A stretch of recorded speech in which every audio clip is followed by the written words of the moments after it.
Au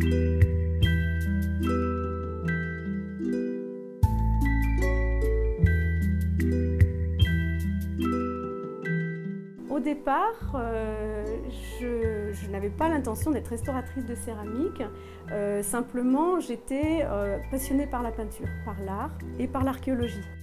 Et bon, je me suis tâtée, j'ai dit est-ce que je vais faire les beaux-arts ou des études d'histoire. Et finalement, ce qui m'a intéressée le plus, c'était l'école du Louvre.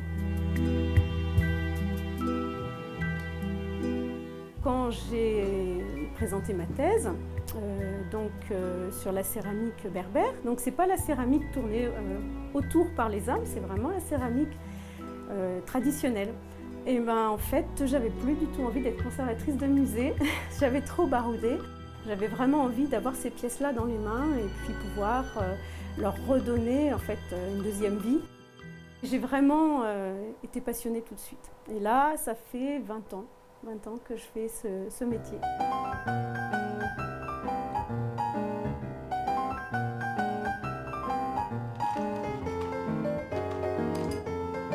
Ce qui est passionnant dans ce métier, en fait, c'est que chaque pièce est un petit malade particulier avec sa petite maladie.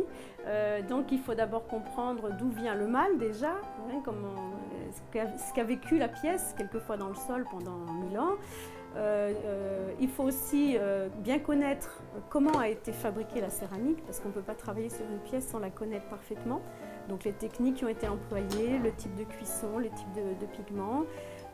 Et donc une fois qu'on a tout ça en main, une sorte de petit dossier en fait préparatoire, et bien après on peut se lancer en adaptant exactement la technique et aussi le matériel à la pièce. C'est-à-dire qu'une pièce archéologique il y a 2000 ans, je ne vais pas la travailler comme une pièce du XVIIIe siècle, c'est-à-dire que je vais prendre des matériaux très doux.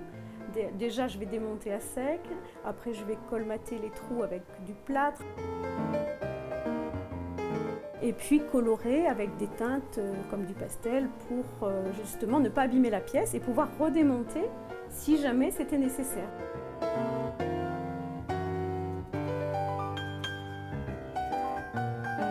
La seule petite frustration, c'est qu'on n'a pas le droit de créer.